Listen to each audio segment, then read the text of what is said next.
So he has done a lot of music in his life and continues to do so. He is an honorary life member of the American Art Therapy Association. This is the most prestigious honor given by the American Association of Art Therapy. He is the author of many, many books, The Existential Art Therapy, Art and Soul, art-based group therapy, and so on and on. I will provide links to his biography and books and music in the Padlet, which I'm going to say a few things about in a few minutes. But Bruce spent a lifetime blurring the boundaries between art, therapy, and music, embodying the philosophy that life itself can be one continuous art piece. And in this intimate conversation that we're going to have, Bruce will share how he has evolved his practice using music as a bridge for building community, deepening relationships, and fostering creative expression. And during our conversations before this meeting, he described his process as responsive art making, which is an ever-evolving dialogue between artistic practice and human connection. And also, I asked you, Bruce, to write a few things about yourself, but you actually resisted the need to define or write your philosophy because your work speaks for itself. It's fluid, raw, and deeply impactful. So I'm really, really happy to have you with us. I'm just going to put the link to our Padlet in the chat box. You can already start uploading memoirs, photos if you have, any response art that you create during the meeting, you can just upload there. And that's it. The stage is yours, Bruce. Okay, well, I don't think I could have written anything more eloquent than what you've already provided. So, what I'd really like to do is to imagine that that we were all in the same place at the same time, and that I was going to provide you with what I'm doing these days, which is concerts and conversation. So, Michal, if you wouldn't mind, could you hit the first song, and we'll take it from there. Sure. It's been almost 5 decades since I first walked onto the grounds of Harding Psychiatric Hospital in Worthington, Ohio. 46 years since my apprenticeship with Don Jones. And on that first day, he asked if I had brought along a sketchbook. I assumed he wanted me to take notes, make insightful clinical observations. I said something to that effect, and he laughed and said, "No, no. I want you to draw and write poetry about the things you see, people you meet." I paid attention. I wrote poetry and drew pictures of the people I met, marginalized, disenfranchised, ostracized souls, people battered by the world, kids betrayed by those who should have protected them. One by one, they found their way into the hospital. One by one, they found their way into my heart and eventually made their way into these songs. Well, let me tell you about Bobby. His parents had abandoned him when he was a toddler, and he'd been badly abused by his uncle. He didn't like to talk about it much. He didn't like to talk about anything other than trucks and sometimes dogs. But he sure as hell would draw.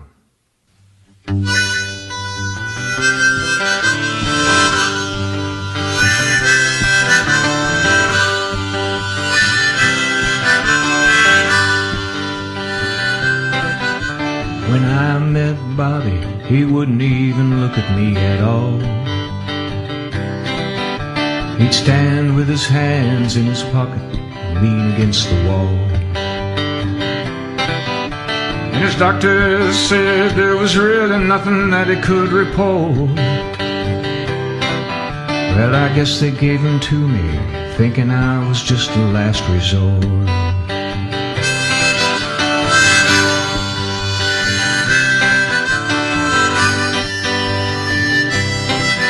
Well, he's 17 years old and he still hadn't passed the 7th grade. He's the only kid in junior high who really needs to shave every day. He drew a picture of himself with a broom stuck where it don't belong. And he shoved it across the table as if to say, hey, tell me, is that wrong? Well, Bobby wouldn't speak, there was nothing left to say. Hell, he must have figured it wouldn't matter anyway.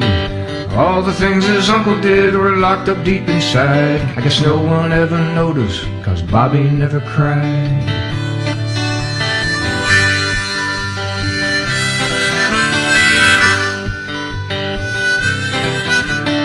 No one gave him much of a chance, I guess they figured he's a lost cause. He's almost an adult and he still believed in good old Santa Claus. But the thing about him was, though he would not talk, you should have seen him draw. During 2 long years he showed them my Bobby drew it all.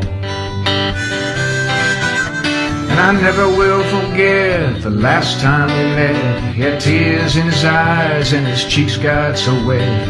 He opened up his mouth and the words finally came. He said, I love you, Bruce, and he said it without shame.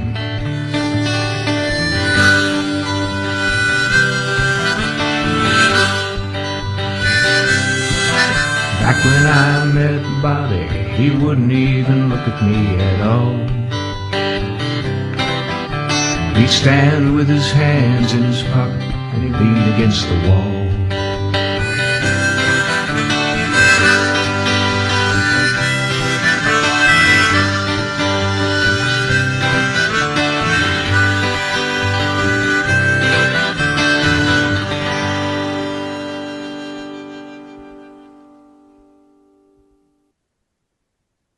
Well, hello again. It is so good to be among you. I want to thank Michal and Vivien for inviting me to be here. I would like to tell you a little bit about my life, about how I became an art therapist, and some of the things that I've learned over the years.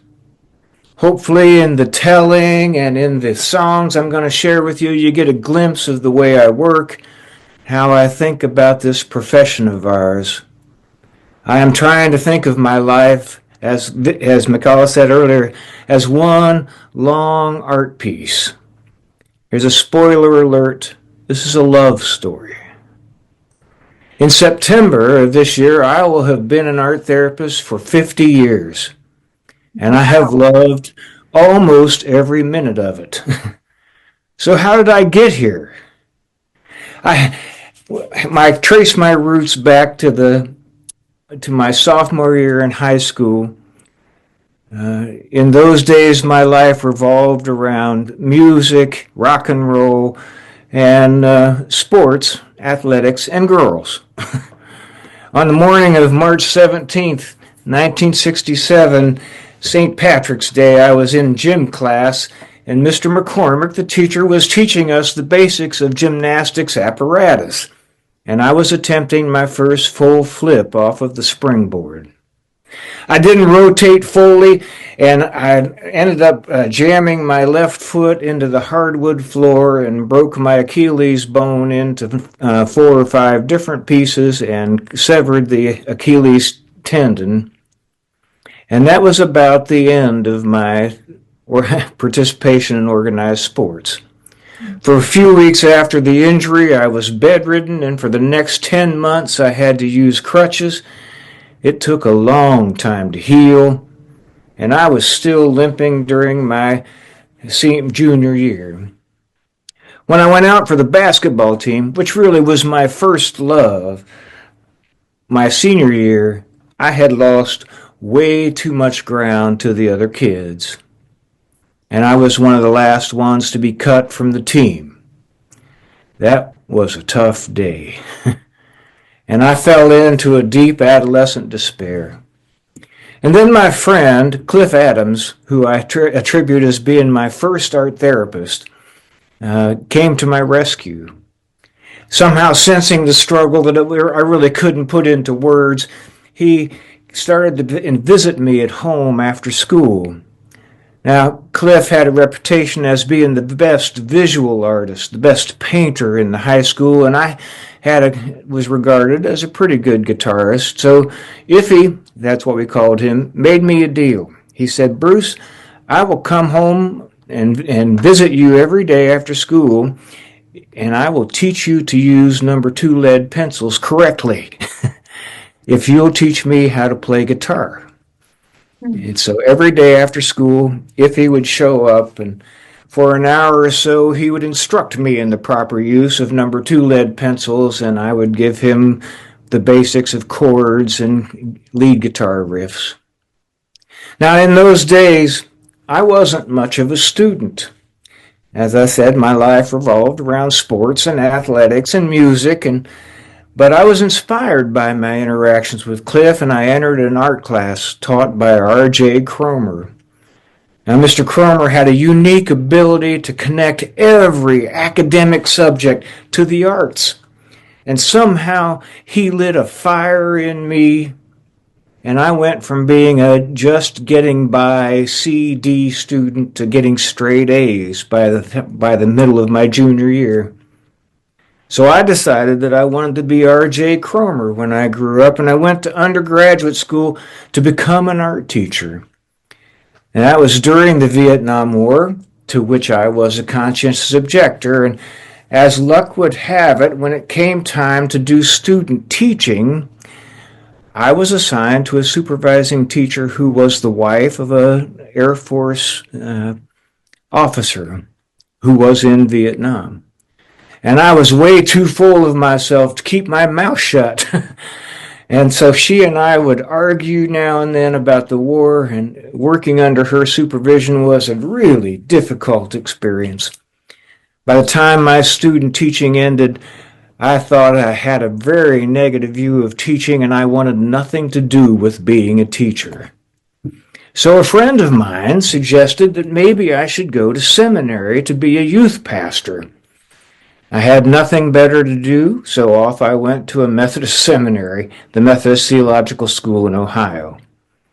Now, that seminary required that first-year students attend bi-weekly meetings with their faculty advisor. And perhaps fittingly, my advisor was a psychiatrist, Dr. Richard Baumgartner, who worked part-time at the graduate school and part-time at Harding Psychiatric Hospital in Ohio. Dr. Baumgartner was quite a character. He's maybe a little bit manic himself, and he would always begin our sessions with this question: Brucers, what are you doing here? And my typical response was, I don't know. I don't know, Dr. Baumgartner. But after about 6 months of this, one day I walked into his office for our bi-weekly meeting, and he said, "Brucers, I got this guy I want you to meet. His name is Don Jones, and he's doing this new thing at the hospital, and it's called art therapy, and I think you and he would get along." Well, I sort of let that go in one ear and out the other. But later that day, my supervisor at a counseling center where I was working came down, walking down the hall with a newspaper story in his hand about this guy named Don Jones. I had gotten that job because of my art education background. The director there thought maybe I could relate to adolescence through art somehow. And he said, "Bruce, I think you should call this guy." So that's twice in the same day that somebody told me to call Don Jones. I could take a hint. So I called the hospital, fully expecting to be talking to a secretary or whatever, and lo and behold, I was put right through to Don Jones, and he suggested that we get together for lunch the following Thursday. And over lunch at the L&K restaurant, Don shared stories about his life, how he'd come to regard art making as a form of therapy. And he, too, had studied at a Methodist seminary, and he had been a conscientious objector to World War II. And he told me how a series of his paintings that he had made about his days working as a conscientious objector at Marlborough State Hospital had gotten the attention of the famous psychiatrist Carl Menninger. And he talked about how he and a handful of others in the United States had founded the American Art Therapy Association. And the more he talked, the more I was hooked. Near the end of lunch, Don suggested that maybe I might spend my second year of seminary as his apprentice at the psychiatric hospital. And the very next day, I began knocking on doors at my advisor and the academic dean to see if I could make this happen, to set up what would become a year-long apprenticeship with Don Jones. I mean, I literally followed him around probably 30 hours a week. He had to raise his hand and say, "I'm going to the bathroom now. Don't follow me." So let me share with you a song about Don Jones.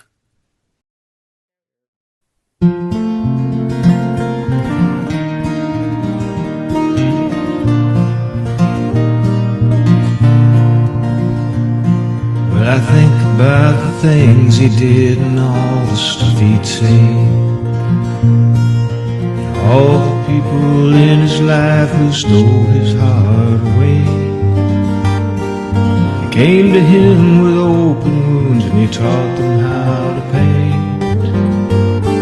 With kindness and laughter let us reacquaint. Love called him like a river rolling to the sea, from the mountains to the wheat fields to a place in history. Love called him like a river. He has seen 10,000 tears from souls who could not talk, looked back on a lifetime with folks too old to walk. And he painted lonely roads and all filled with fire, and he wrestled with some demons, and man, he was inspired. Love called him like a river rolling to the sea,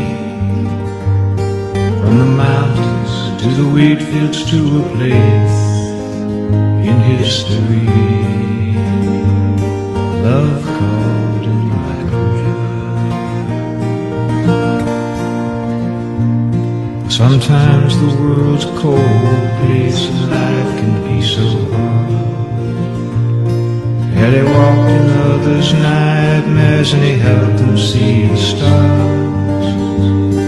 And he's been inside some prisons, some caves deep within, and he knows the depth of madness, and he'll do it all again. Love called him like a river rolling to the sea, from the mountains to the wheat fields to a place history. Love called him like a river. He said art is like eating, I just do it to survive. There's paint inside his veins you can color in life. Love called him like a river rolling to the sea, from the mountains to the wheat fields to a place in our history. Love called him like a river. Well, to me he was part legend, part father, part friend. And I worked with him for 16 years, I was sad to see it end. When I think about the things he did and all the stuff he'd say, is one of the people in my life who stole my heart away. Love called him like a river, rolling to the sea. From the mountains to the wheat fields to a place of history. Love called him like a river, like a river.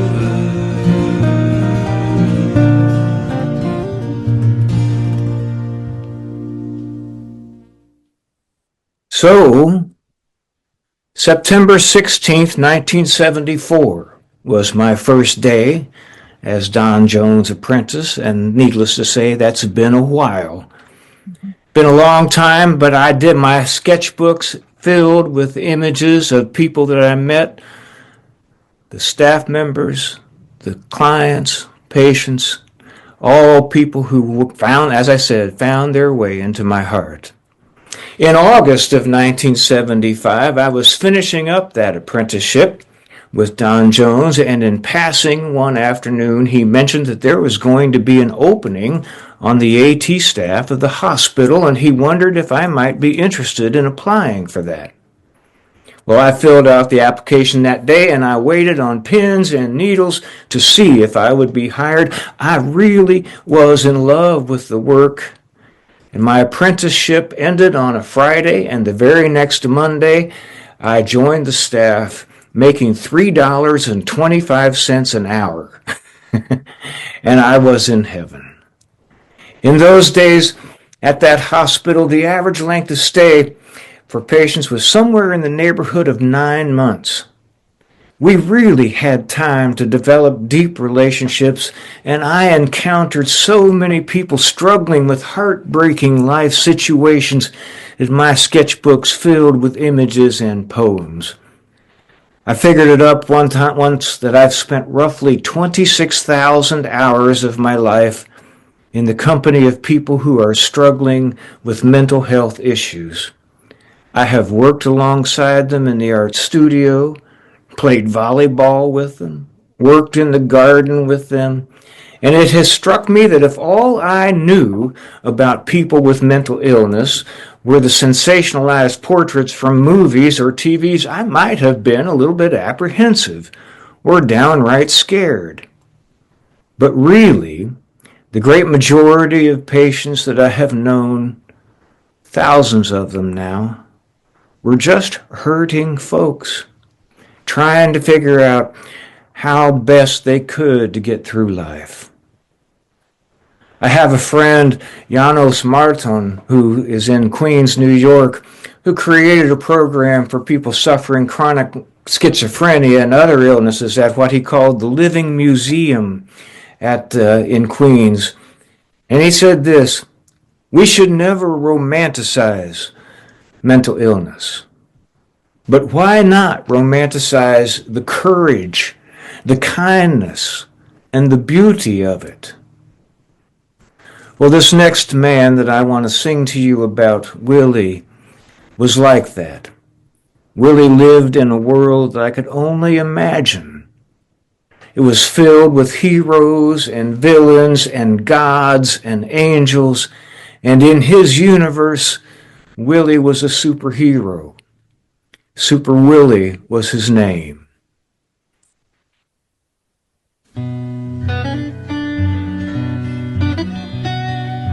Willie, he's a wild man, and his lines are well rehearsed.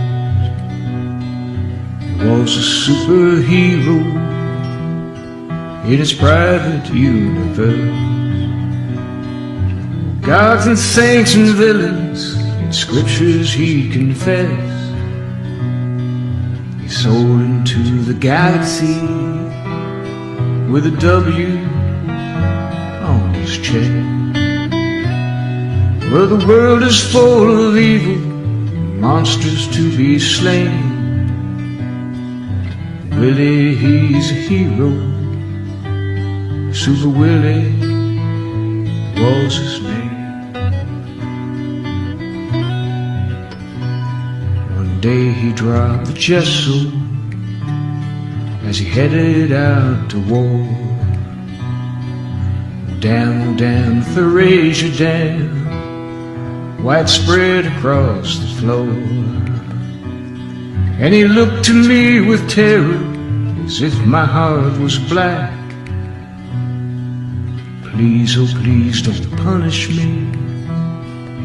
Please, don't send me back. Willie, Willie, it's okay. Willie, there's no shame. We knelt upon the floor while Willie was his name.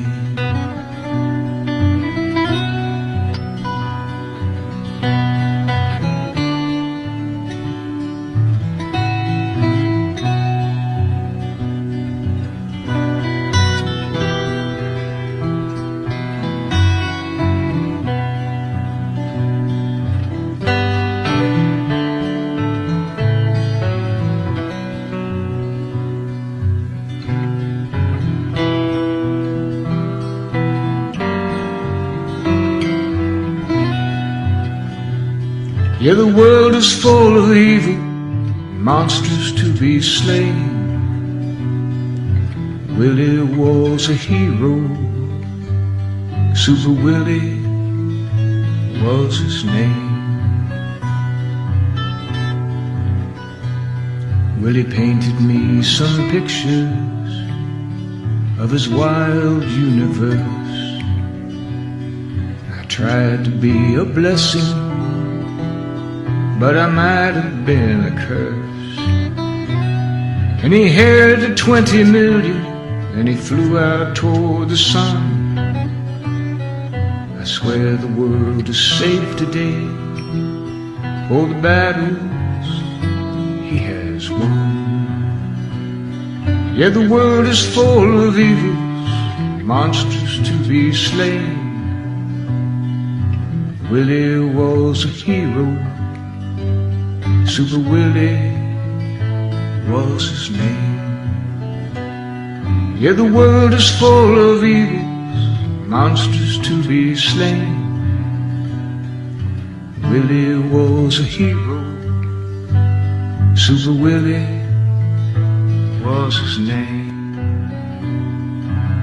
Willie was a hero, Super Willie was his name.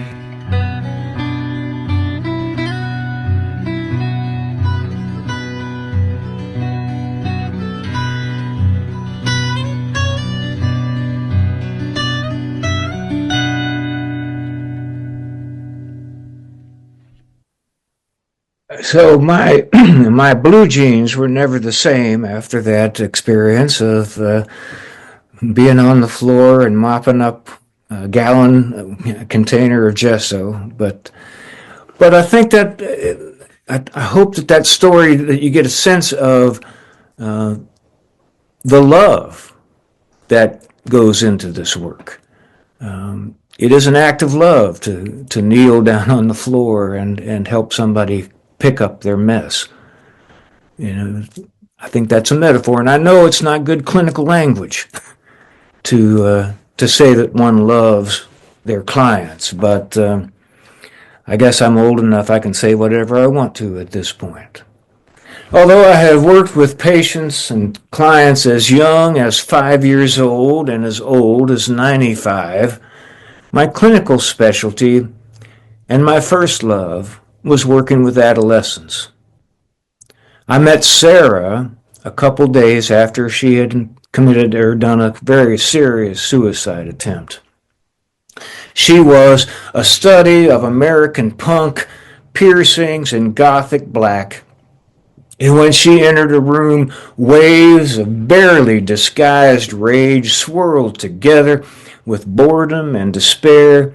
And oh my goodness, the things that she would say. She had quite a colorful vocabulary. But there was something about her, and so many other kids like her, some spark that reached deep inside of me and pulled at my heart. Let me introduce you to Sarah.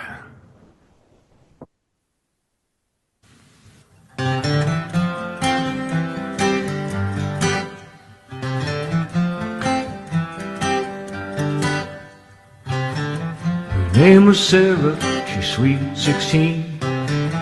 She ain't sweet if you know what I mean. She's tried everything at least once or twice. Mama always wanted her to be nice, but she don't care. She just don't care. She started drinking when she was 12. Now Father Kelly says she's going to hell. She got pregnant in her 13th year. Had an abortion, never shed a tear, 'cause she didn't care. You could say she likes the wild life. You could say she likes the wild life, but she won't care. She just don't care. On her 15th birthday, she hit the road. Well, she was full 6 months, nobody knows. She got arrested out in Idaho. Suspended sentence, judge sent her home, but she didn't care. She did not care. She cuts her arms now and she takes pills. She says suicide would cure her ills. She's always bold, she says life ain't fair. She hates everything and she don't care, she just don't care. You can say she likes the wild life. Yeah, you can say she likes the wild life, but she don't care. She just don't care. Go ahead, ask her. She'll tell you. She said, I don't care.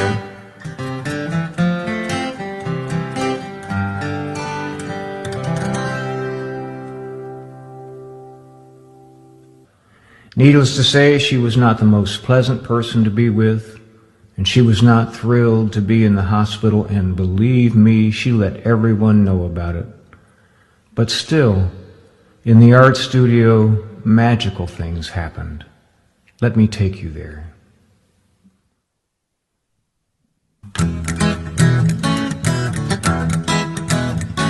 They bring Sarah to the door, and I wonder how to start. She tells me she's bored. She says, fuck you and fuck art. And I say, welcome to the studio. Welcome to the studio. I ain't gonna do nothing. Just leave me alone. There's a haunted look of sadness in her eyes. Sarah's heart's made of stone. And I say, welcome to the studio. You're welcome to the studio. Sarah pretends to be sleeping. I talk to her sometimes, but mostly I keep painting colors, shapes, and lines. And I say, welcome to the studio. I'm working on this painting. It is of a field, and in the middle of the field there's a door, and the door is standing ajar, and there's a crumbling brick wall. Sarah looks up from where she's been pretending to be asleep, and she asks, so where does the door lead? I step away from the canvas. I don't know, but it's sort of scary though. She yawns. Then why are you painting it? Because I had to, I say. She rubs her eyes. What the hell does that mean? I just had to, Sarah. This door kept coming to my mind and it wouldn't go away. I decided the only way for it to leave me alone was if I painted it away. And Sarah laughs. But it still bugs you. She laughs. But it still bugs you. Yes, it bothers me. But I paint it anyway. I paint it anyway. In the studio. Well, the next day, Sarah walks in and says, I'm tired of all this dumb shit I've been doing. I want to paint. I want to paint. Welcome to the studio. I will teach you to paint on one condition. I will teach you to paint on one condition. You have to stick with it. You cannot quit.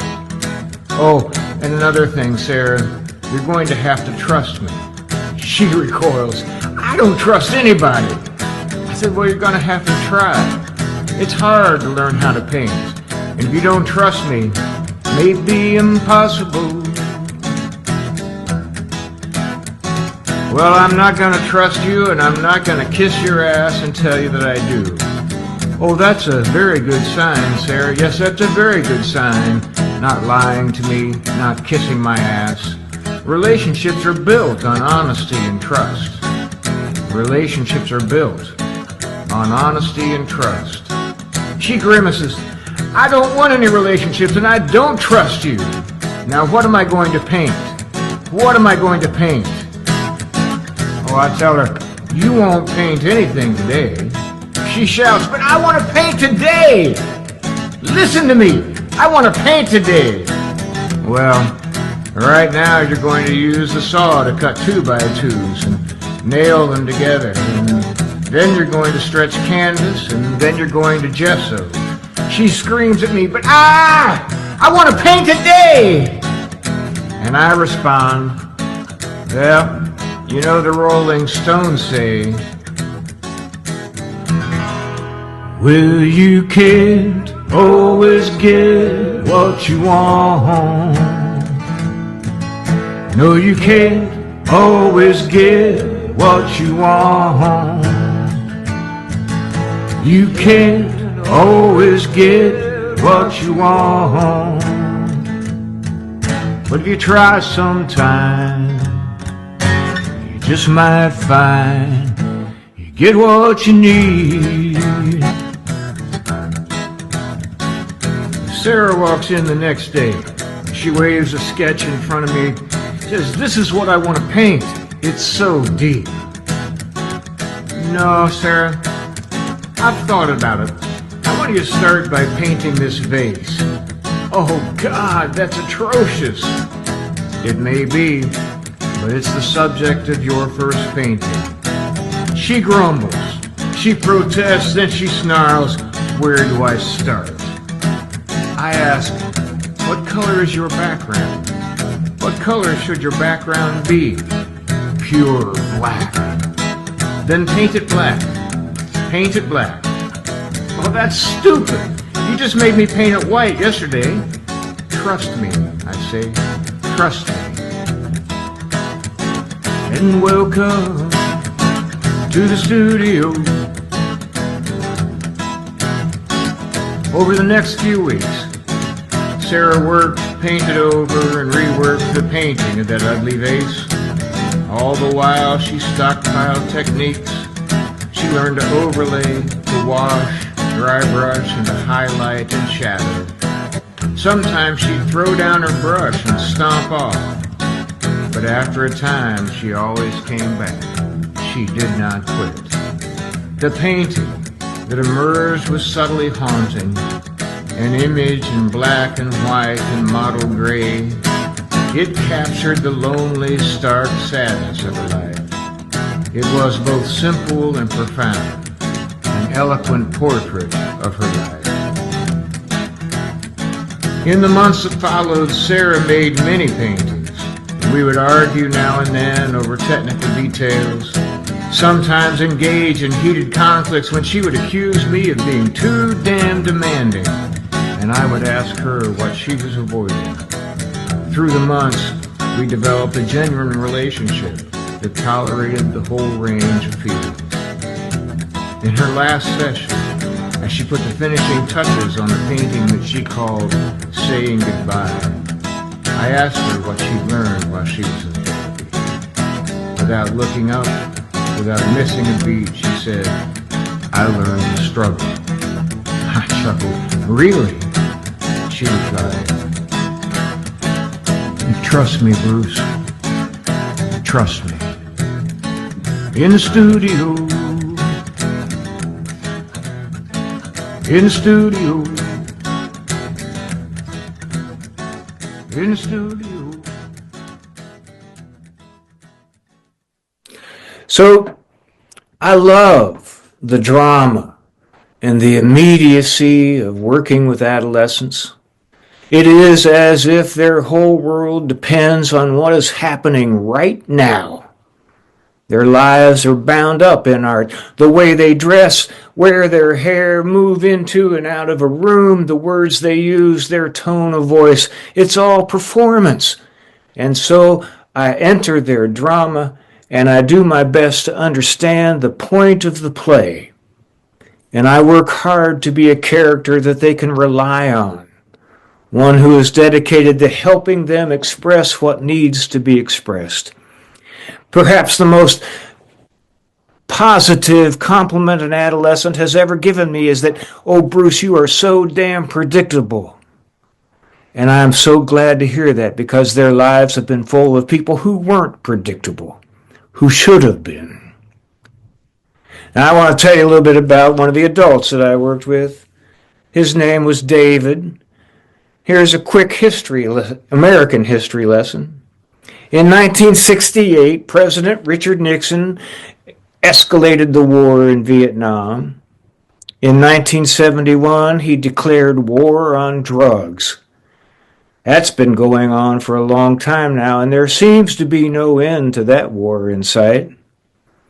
In 1983, Ronald Reagan authorized an invasion of Grenada, but few people remember why. In 2003, President George W. Bush declared war on Iraq to purge that country of its weapons of mass destruction, which were not there. Now, you can debate whether the Vietnam War or the Iraq War or the war in Afghanistan was necessary, and we can argue about whether we won or they won or no one won. Wars are the birthing grounds, though, for heroes and for legends.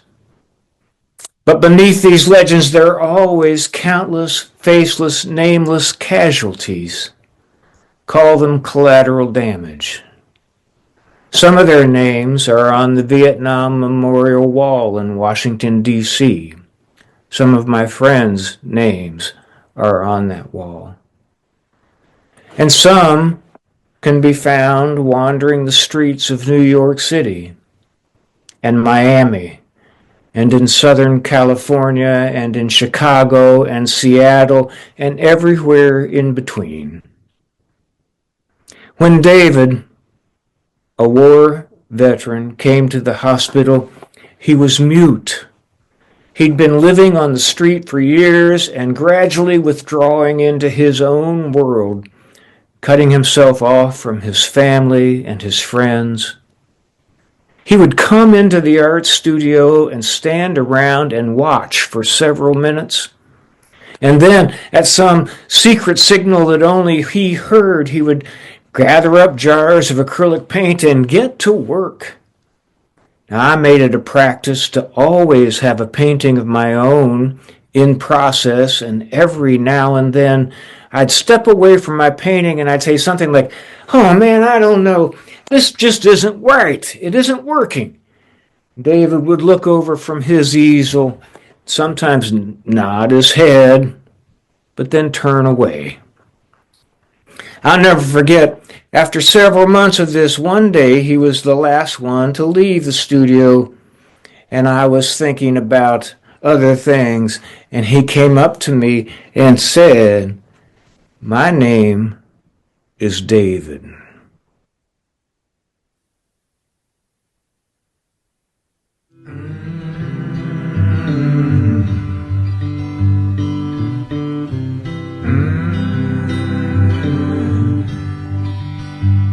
My name is nothing, you may have seen me. I live on a corner in the windy city. I do not raise my eyes to people passing by. They do not notice, they don't ask why.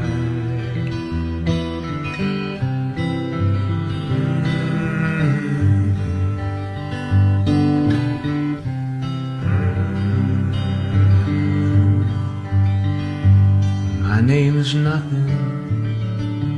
I may have seen you. If not for bad luck, I may have been you. The lines are oh so thin between what might have been. And if you had your way, you'd never see me again.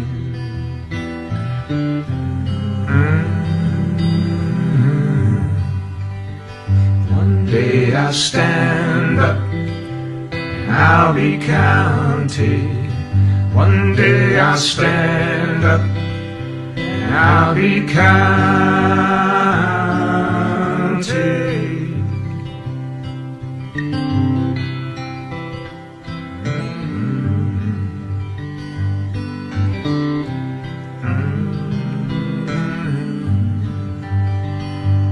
My name is nothing, you might remember. I fought in Vietnam, I still remember. But I don't understand these flashes now and then. I guess it's something died way back then.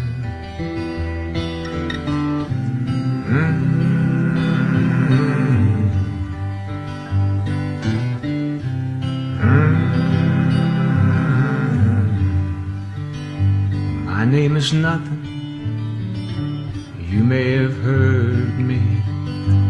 Brother, you got some change, you could spare me. Now don't you understand, when I raise my hand, I've got a name, I am a man.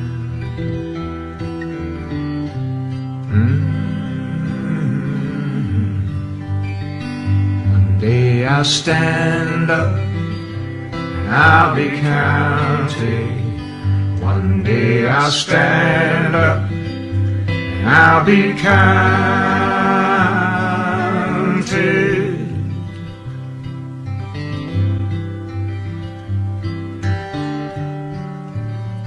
My name is David. My name is David. My name is David.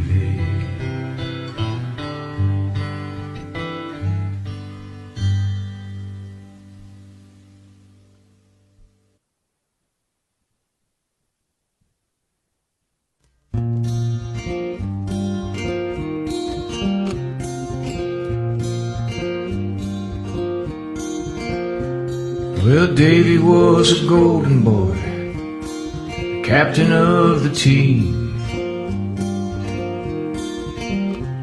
He was the homecoming hero, and Emerita was the queen.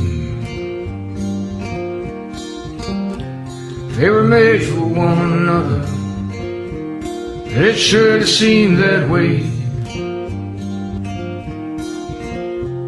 In the back seat on a back road, he said, I'm gonna marry you someday.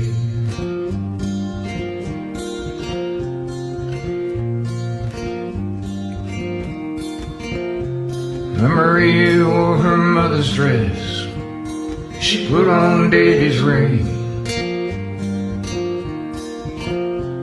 and the future was so bright, they weren't afraid of anything. Yeah, life was like a fairy tale in that little Ohio town, and everything was good till the factory shut down. And one by one stores all closed and their friends all moved away. With 2 kids in a house on Main Street, there were lots of bills to pay. Saw a poster in a window saying, be all you can be. He stepped inside and signed his name, and he called his sweet Marie.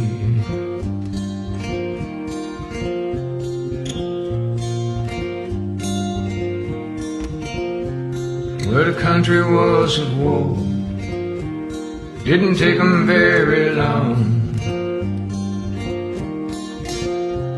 and they sent him to a desert where he did not belong. And Davy saw some things no one should ever see. And he shakes his head and wonders how cruel some men can be. When Davy came home, he didn't seem quite right. He'd wake up screaming in the middle of the night, and the sweats got so bad he hardly slept at all. He wouldn't talk to sweet Marie, and there was no one he could call. His old man said, "I'm proud of your son," but he didn't have a clue about the things that Davy done. The VA man said, "It'd be 6 months or more. Tough it out, soldier. Now you're home from the war."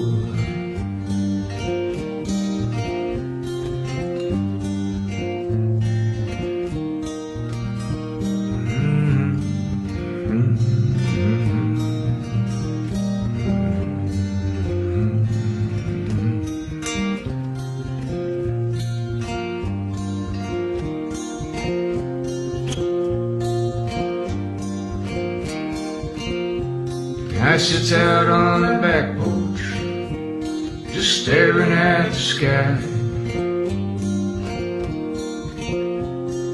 He won't talk to anyone, and he really can't say why. And Marie keeps her distance, and she keeps the kids away. She cries at night alone, 'cause there's nothing she can say.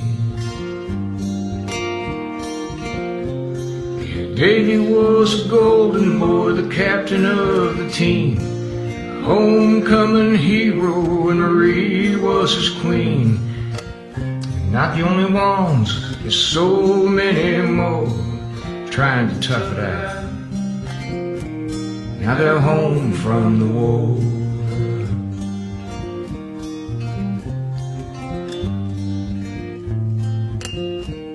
They're home from the war.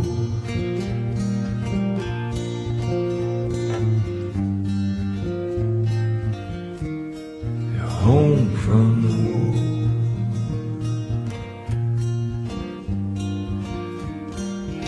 Home from the war.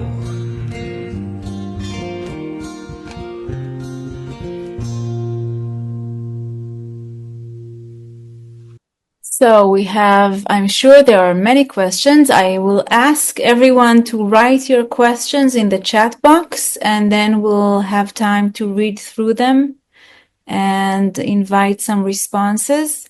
And also I'm going to put again the link to the Padlet where you can upload your response art. I see some of you working, creating, so we would love to have them. Okay, so after 44 years of clinical practice and teaching, I shifted gears a couple years ago, and now I spend my time painting and writing music and performing, and using my art to create community. I'm thinking about my life, as we said before, as one long art piece, and I'm trying to bring comfort to people who have been in pain or afflicted in this world, and trying to afflict people who are too comfortable. So I play music in bars and in small concert venues 2 or 3 times a week, and some of those places are used to hearing cover bands, but I'm not very interested in being a glorified jukebox in the corner. I guess I think that music should matter. A few weeks ago, a while back, I was playing at the Island Tap in Libertyville, Illinois. And my friend, Randy, who is the lead guitar player who plays with me sometimes, was playing along. Now, Randy's a big guy, I should tell you. He's 6'4" and probably weighs 250 pounds. Motorcycle riding, tattooed, tequila drinking, and he's the best lead guitar player I've ever known. He's also a Vietnam vet, but he doesn't like to talk about it much either. He hadn't heard that song, that last song we played just a minute ago, but he's so good he can play along with anything. So I like to spring new songs on him every now and then. So I played that song at the Island Tap, and we finished up the last chorus, and I glanced over at him and was stunned to see tears running down both cheeks. And at that same moment, at the far end of the bar, 3 guys pulled themselves off their bar stools and stood at attention and saluted. This is not your typical night in the local bar. As we were packing up our gear, Randy looked at me dead in the eye and he said, "I love you, man." Nope, this is not your typical night at the local bar. So I guess I really didn't retire. I have reimagined my life, repurposed it. Now, over the years, I have worked with a wide range of people who are struggling with emotional and mental challenges, and I've worked with folks addicted to drugs and alcohol. I'd like to tell you about John. John was a big guy, an alcoholic. He could fill up a room when he wanted to, and he could be the life of the party when he wanted to. He could fill things up with a joke and with charm and laughter, but there was always something, a fire burning beneath that was always just out of sight. He pretended. Let me share with you a little bit about his worldview.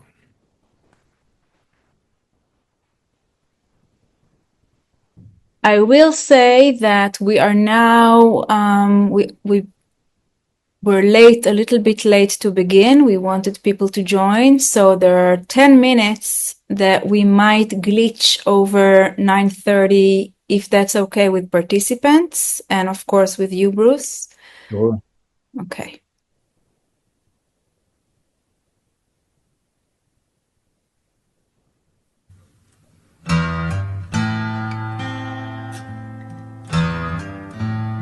I will not feel. I will not feel because my father turned away. I will not feel because my mother told me not to. I will not feel because he hit her.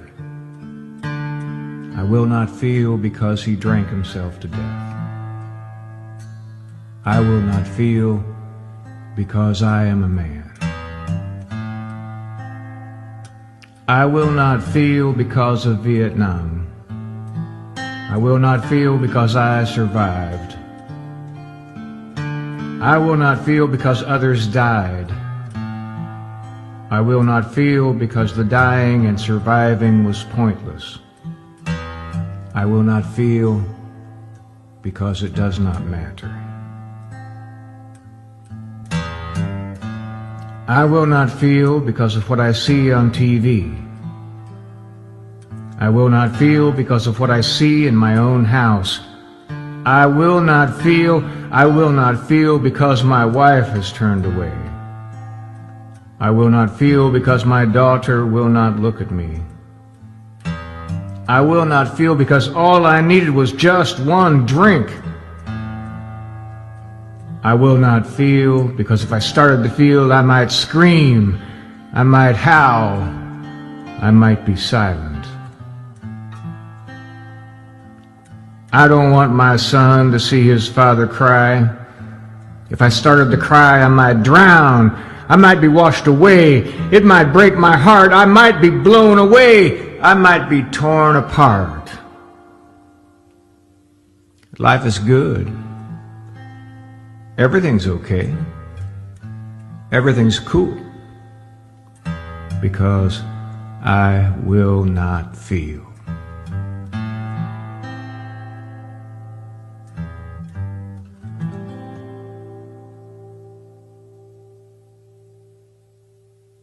Okay, Michal, how about we just stop there and open the floor up a little bit for some conversation?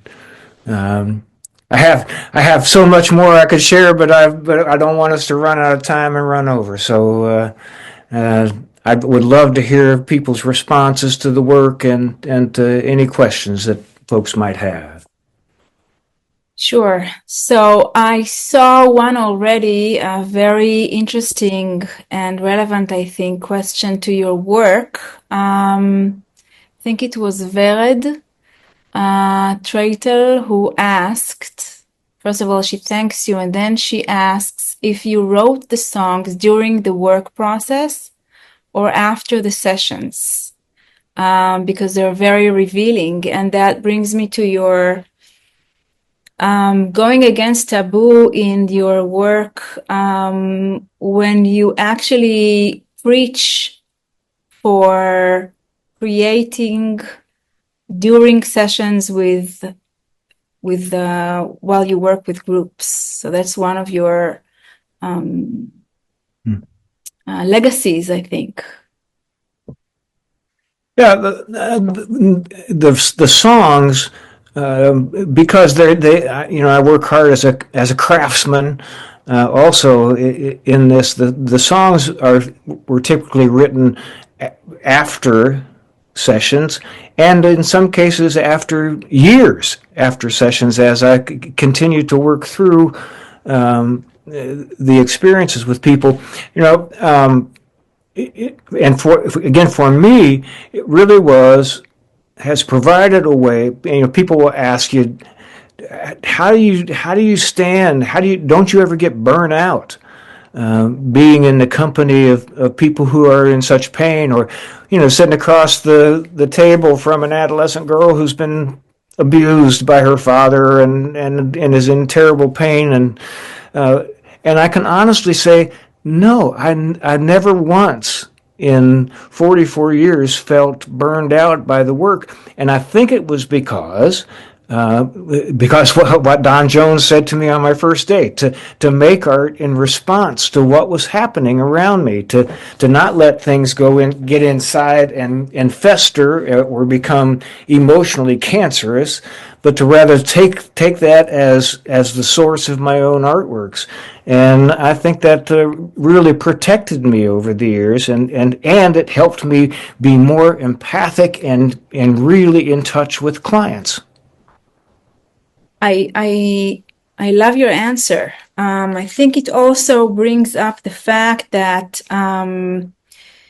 when you take notes after therapeutic sessions, and you express them in the form of songs that have lyrics, you provide a sort of human nature to people's problems and pathologies. And that, you, as you say, you treat this as a form of inspiration. Well, and it's the great value of the arts therapies, of all the arts therapies, is that we can work with people who can't or won't talk about what they feel, but still desperately need to express themselves. And what would make us think then that we could then have some kind of linear conversation about that with people who already have, by their very nature, have said, I don't want to talk about this. So making art in response is a way to let the client know, I get it. I heard you. I saw you. I see you, and I will respond in kind. And that another one of Don Jones's truisms was, art begets art, and openness begets openness. And I think both those things are so accurate in terms of really the whole work is to form a meaningful relationship that is geared toward help and not hurt. And so to use your own art as a way to engage with clients, I think is very helpful. Yes. There's a question or a comment from Sharon Filin asking if you would be willing to share what you've learned not to do. What I've learned not to do, I've learned not to be too confident in my own interpretation of what somebody else is going through. I don't know enough, and I have learned to walk into a session without any preconceived notions. I mean, I never know. And my friend Sean McNiff says that you have to cultivate an attitude of not knowingness, and I believe that the best thing I can do is to go in completely open to what's going to happen as possible, and to not have some clever plan or some clever interpretation of what the client does that guides me, rather to just be in the moment with another human being or with a group of human beings. The core essence. Dana Shacham. Hi, Dana. Hello, Dana.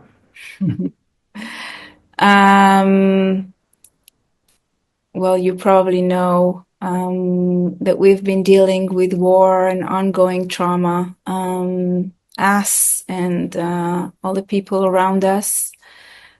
She's asking if you can have some kind of an advice for us as art therapists. Well, I think the arts therapies are critical in terms of treating people with trauma. Because the part of the brain that functions with linear language most often is shut off during a traumatic experience. So if you're going to access that and help people express what they have been through, then you have to do it through non-linear conversation. That won't work. You have to do it through pictures or through movements or through poetry, whatever the medium is that you're using. But so that is absolutely critical. And then the other thing is to not get caught up in the client and whether or not the client likes you or not. To rather just be the essence of yourself and let that have some healing quality in that. And I can't tell you the number of times that the adolescents would say, like what Sarah did, fuck you and fuck art, I don't want to be here.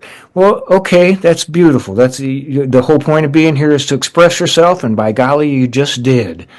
And to let that be okay, and then continue to move on to find ways to help express what is unexpressible. I want to share with you some of the response art already on the Padlet.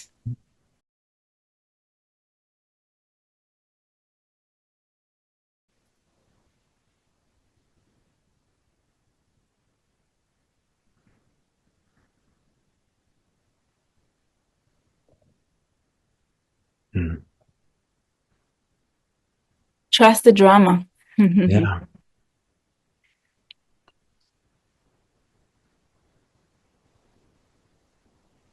Oh, Judith said, response to your music in my day's work as a student. I use music. I think that's music. We'll maybe play this later. The Padlet is going to remain open, so you can continue and share your responses. Super W. Yep. Art is life. So there's another comment from Philip. Phil, hello. Phil says, thank you, Bruce, for holding us through your words, your art, your songs, your love, your compassion, and your hope.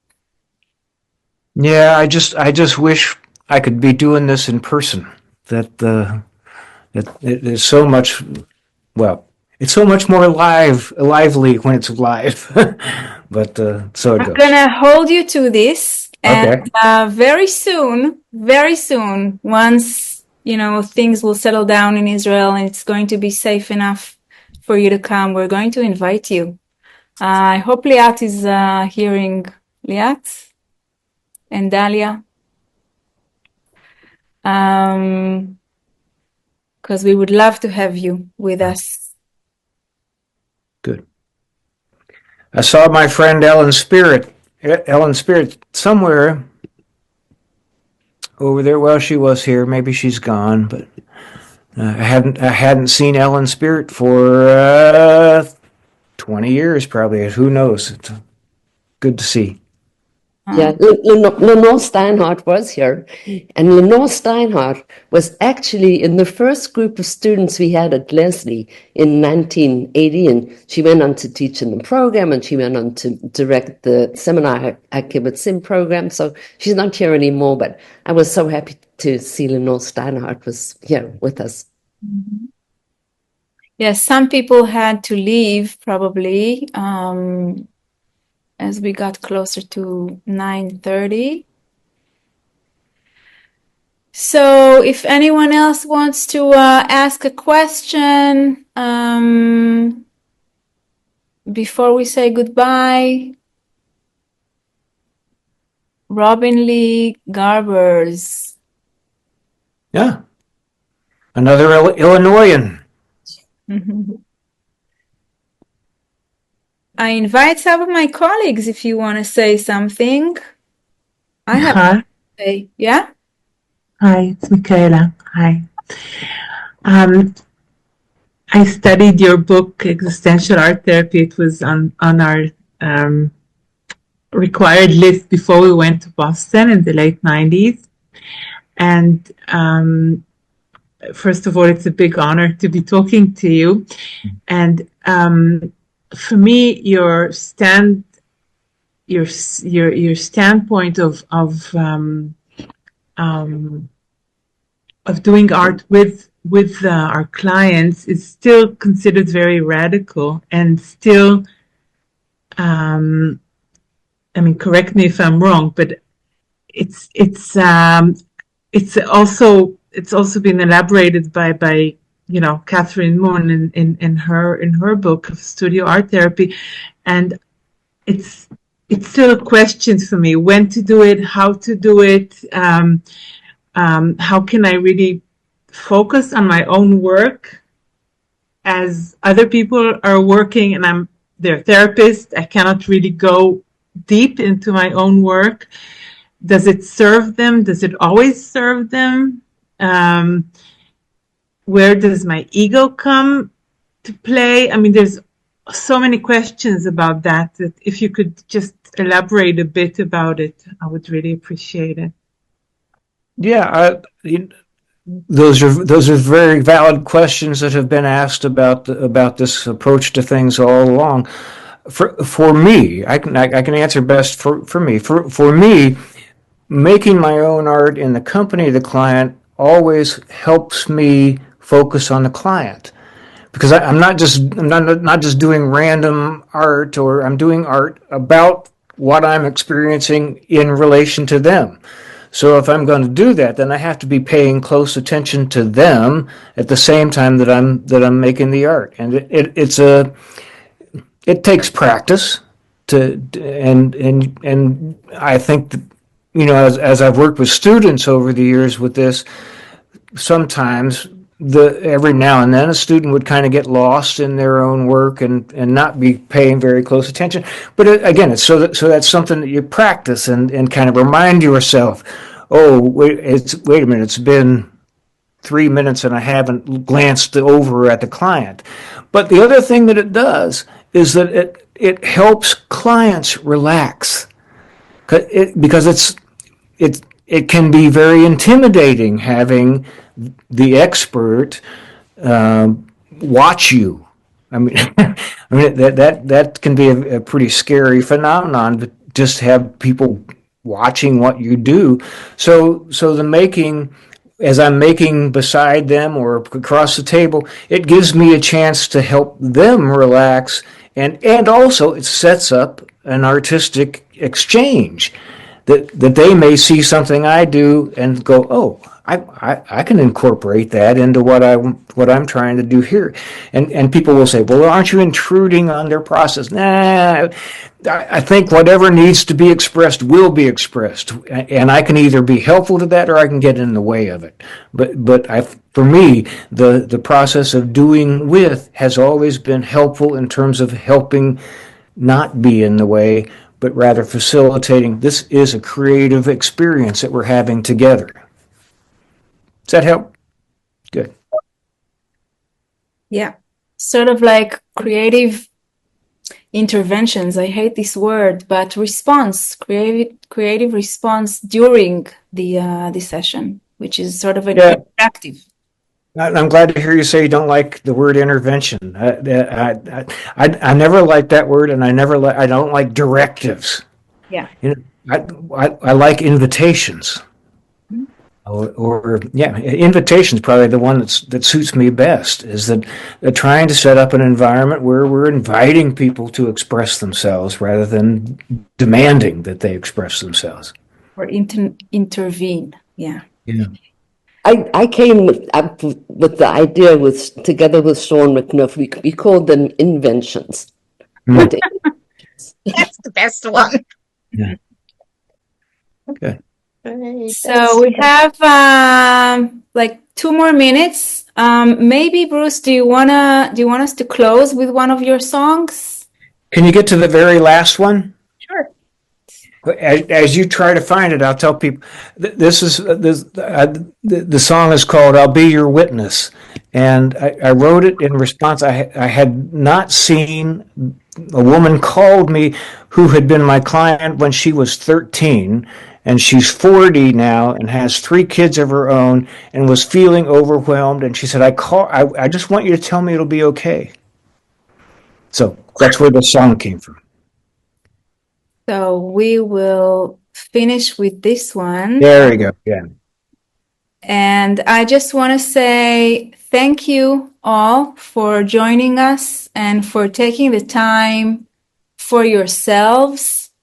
I hope this has been an inspiration for you to make art, and we'll be very, very happy to see you next year, as this series is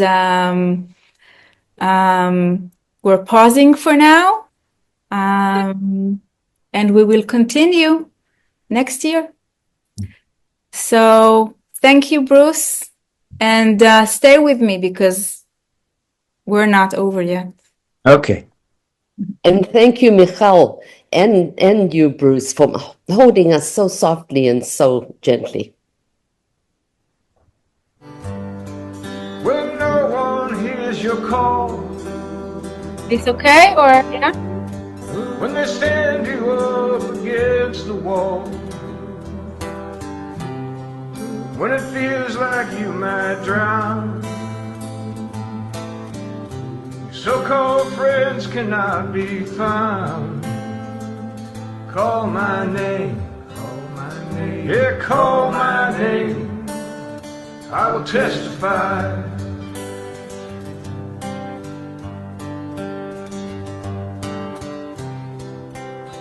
I'll be your witness. I'll take the stand. I'll be your witness, I'm your man.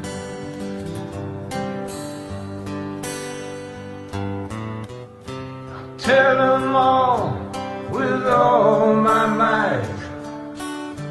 I'll tell them all just how hard you fight. I'll be your witness.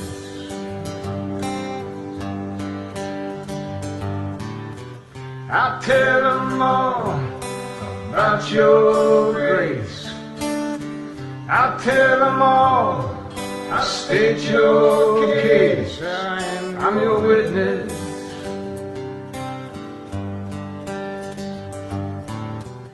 I'll tell them all just who you are. I'll tell them all how you came going so far, I'll be your witness.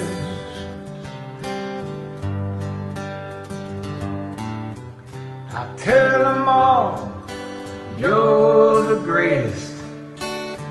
I tell them all, you're the best. I'll be your witness. I'll be your witness. I'll be your witness. You can count on me, baby. I'll be your witness. I'll be your witness.